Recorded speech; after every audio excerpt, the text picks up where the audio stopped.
Very good evening, friends. Meeting again in the session of Organon Philosophy, and we're discussing regarding the Stuart Close Philosophy, the first chapter from the fourth year syllabus, the psychological point of view.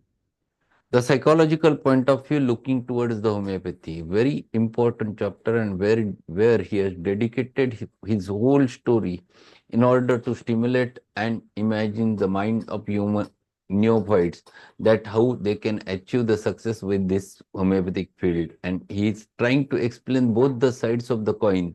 On one side, what homeopathy is there, and another side, how it, why it is mutilated, what are the reasons and what are the problems behind it. At the same time, how this same pathy you can achieve the success. The both concepts is putting in front of you in order to explain that how we can go ahead with this homeopathy. And while explaining that, as a individual practitioner of a homeopathy, you can achieve that success with the help of your hard work. It is directly proportional to your efficiency, and efficiency always depends upon three important factors which he explained over there. First is native ability, second is acquired technical proficiency, and third thing is logical consistency in applying its principles.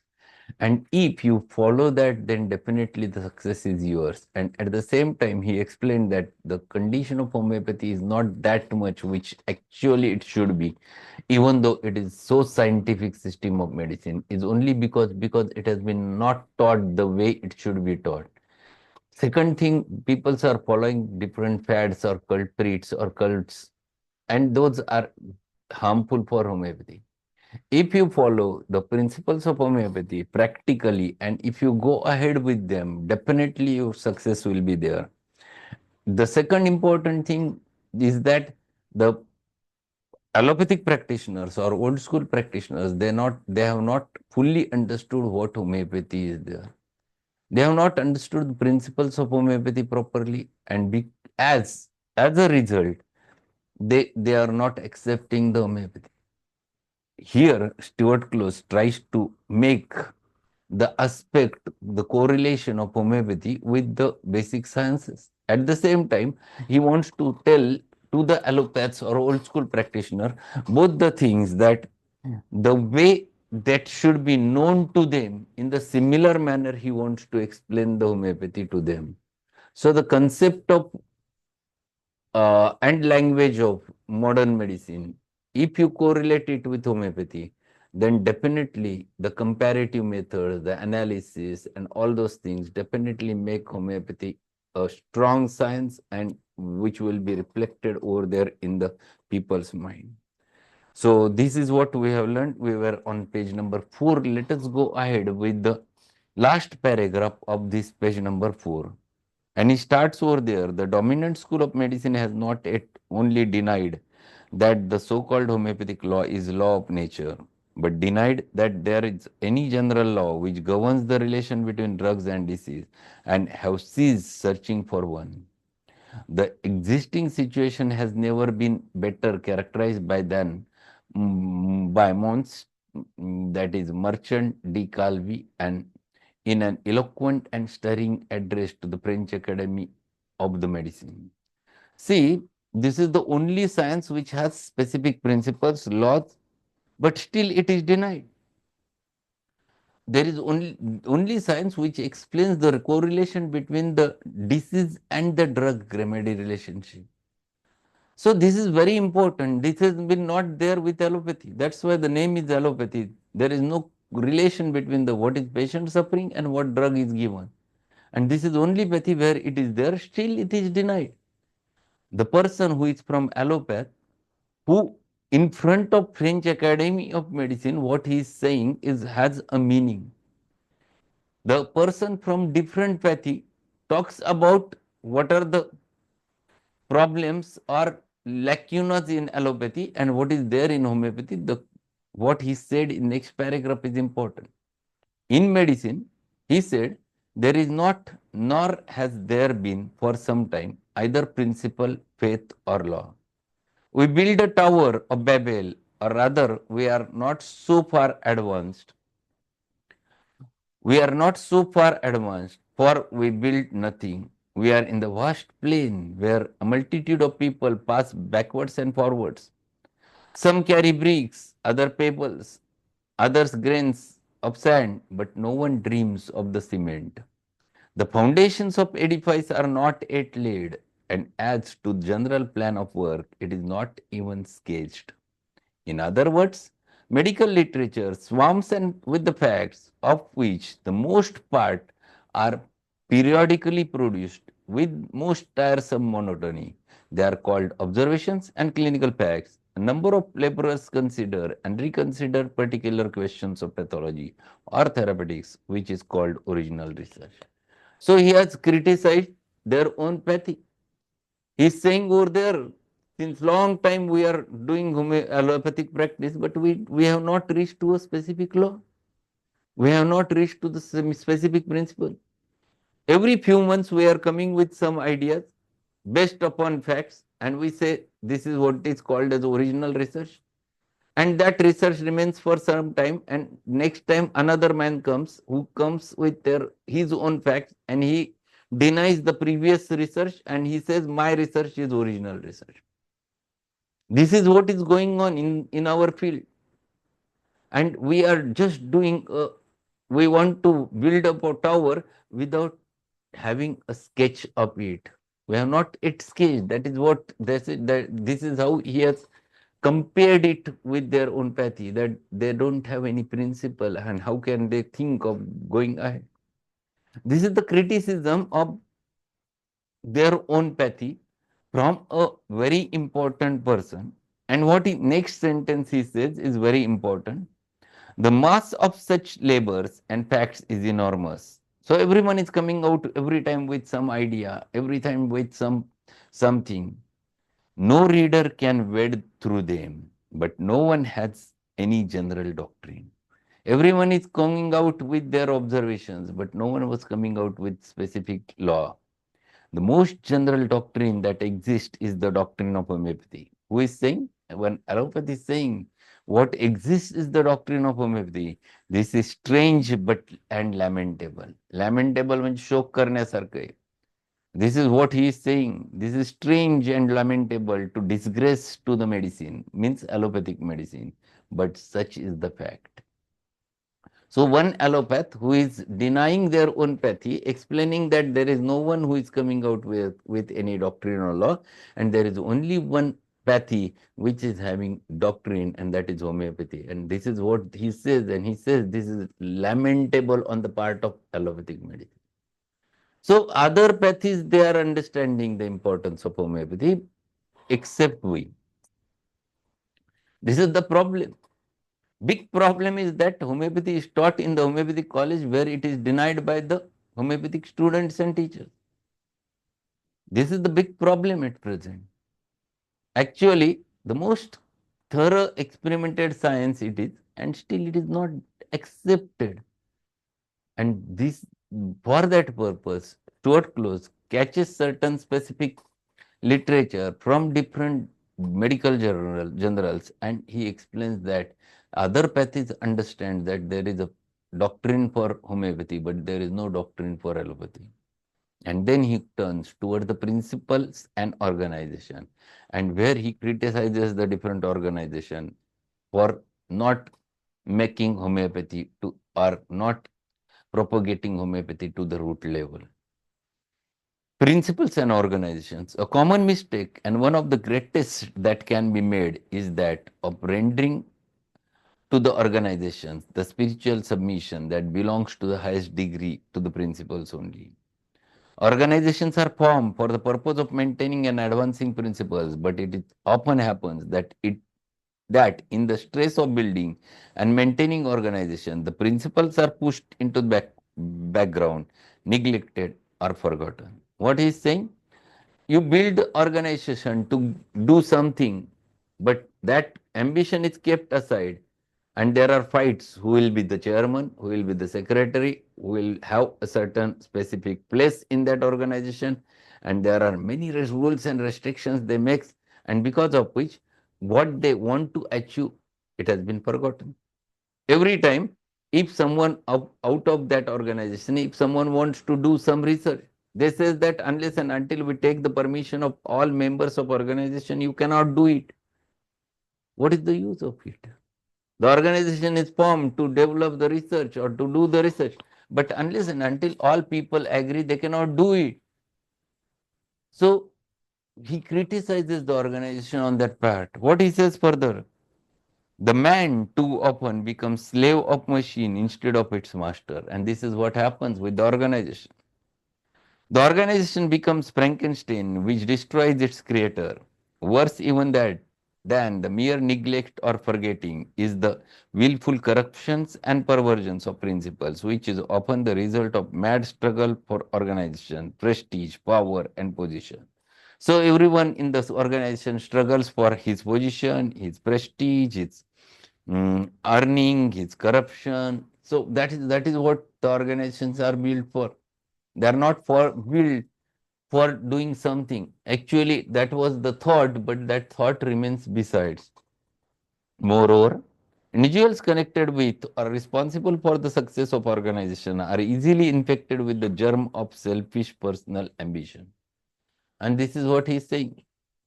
This problem arises with the persons who are there in the organization.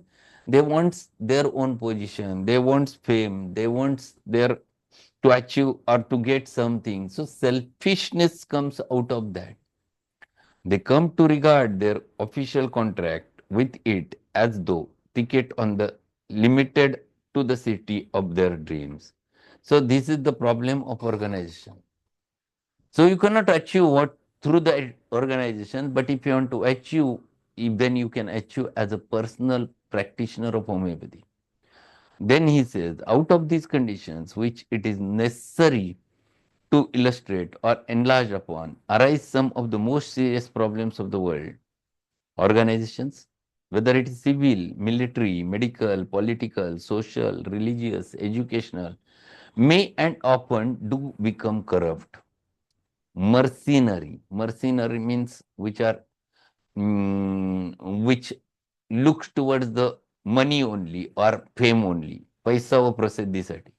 Tyrannical. Tyrannical means rules in harassing way. Zulmi. A menace to the liberty. Menace that the freedom is lost and progress. Menace to liberty and progress. So there is no progress, there is no development, there is no freedom. Enemies to the principles they are supposed to represent and agents of compulsion.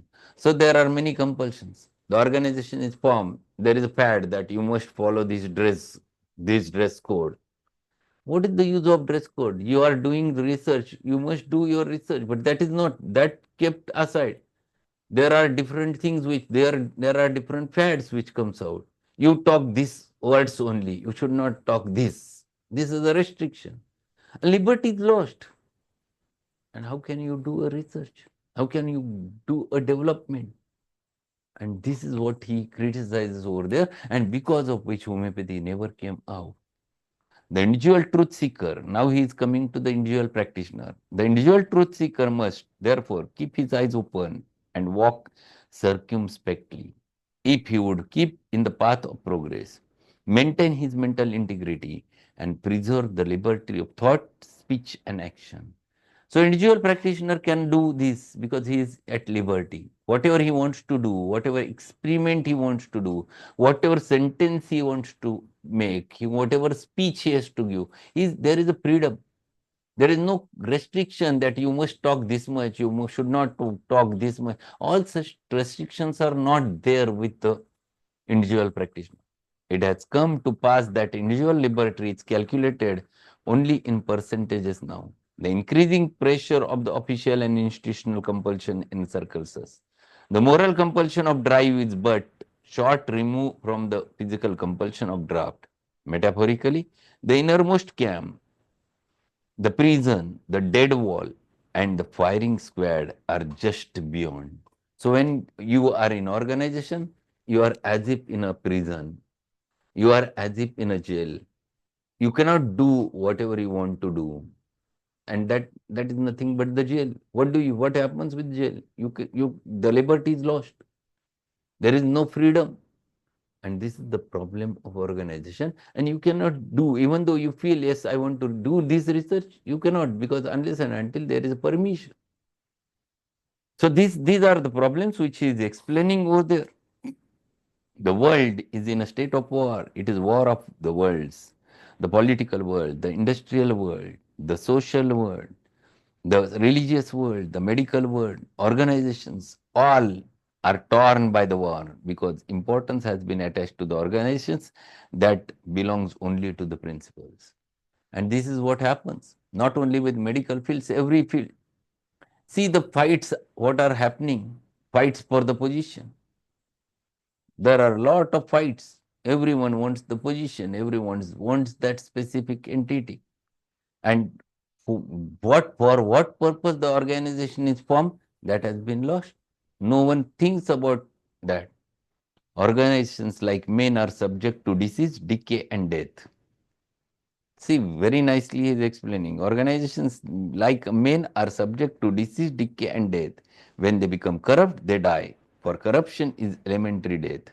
Institutions, nations, whole civilizations have died, disappeared, and have forgotten until brought to light by excavation of the archaeologists, centuries or perhaps millenniums afterwards. But principles never die. Very important sentence is last. Principles remains principles. They will not die. The organization may die because it is corrupt. It is its aim is it its original aim was different and it is working for other things. And that's why it dies. The principle never dies. If principles are there, those remains. And then another organization forms. Again, same thing happens.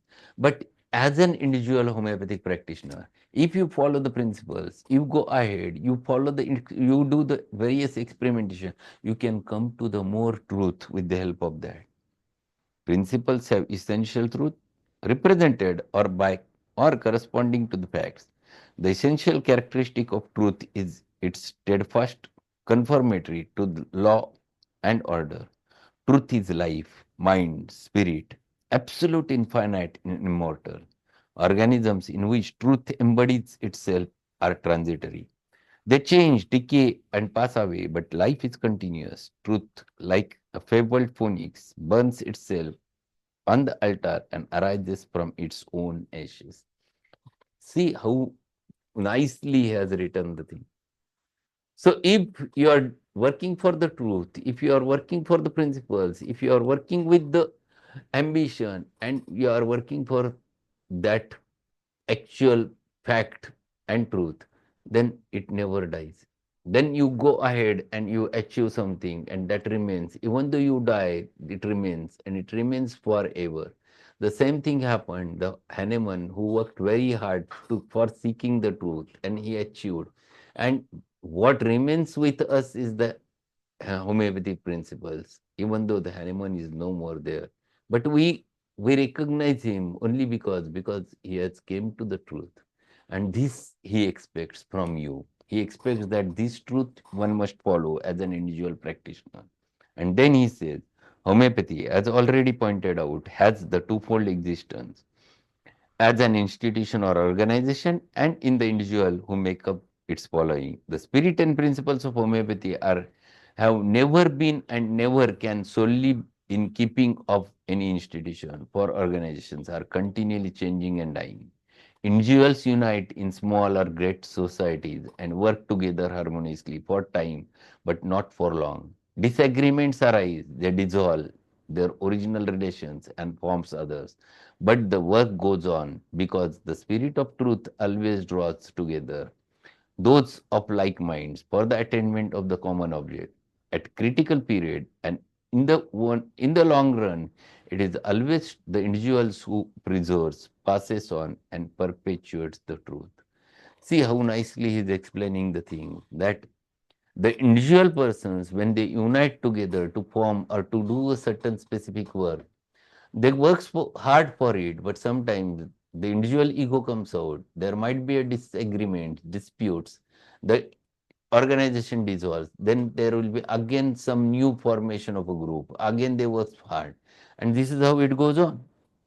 If your aim is perfect, you want to achieve the truth, this method continues and it belongs and it ultimately ends with the truth. See what he further says. Upon the individuals, therefore, as living embodiment and representative of truth, resides a great and solemn responsibility. So it depends upon you. He says that as an individual practitioner or as an individual student of homeopathy, this person has a lot of responsibility. No man can shift his personal responsibility to an organization. As a creator and member of organization, he does not cease to be an individual trustee, nor should be, nor should he become slavishly subject to the organization. The creator is greater than creature. He may work in and by means of organization, but he may not work for an organization, lest he presently find himself in the bondage to a creature which has become corrupt. So he's explaining, if you want to form any organization or you want to be a member of organization, you should work hard for your principles which are embodied in you. Don't go for the position, don't go for specific expectation from organization, but go work, work hard for your aim, for your goal, for your principles, and then you can achieve something. But if you get trapped in organization, everything is lost.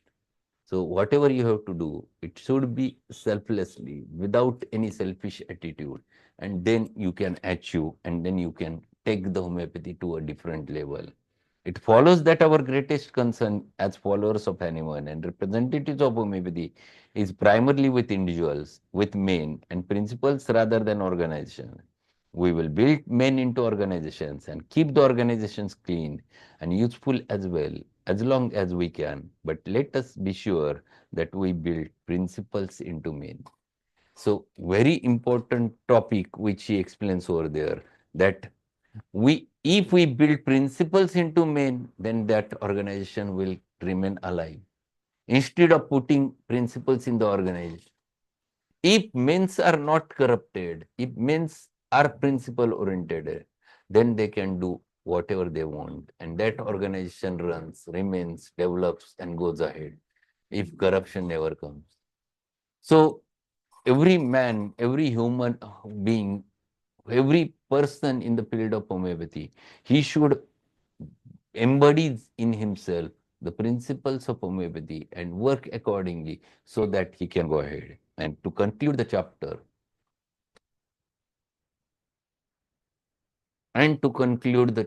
are you getting my voice? Yes, sir. Hello? Yes, sir, we are Yes, sir. getting the voice. Getting it.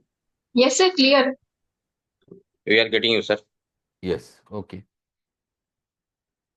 To conclude the chapter, what he says over there, nature puts man first. Truth is not revealed to the institutions, but to the men. Let us have done with fictitious and deal with the realities. An organization is a machine, an inanimate, soulless thing, a figment of the imagination, a creature of the law, deriving its existence and seeming vitality only from individual men who compose it, ceasing to be when their relations are dissolved.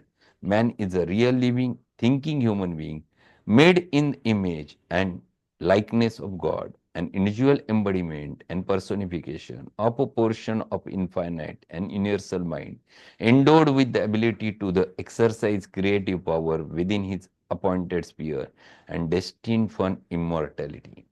See how nicely he's explaining as an individual what are the things for which you are made up of. The God has made up you for doing something in your life.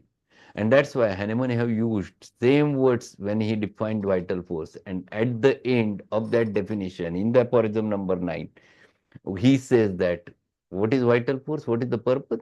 He says at the end, what he says? Reason gifted mind can freely employ this living healthy instrument for higher purposes of our existence.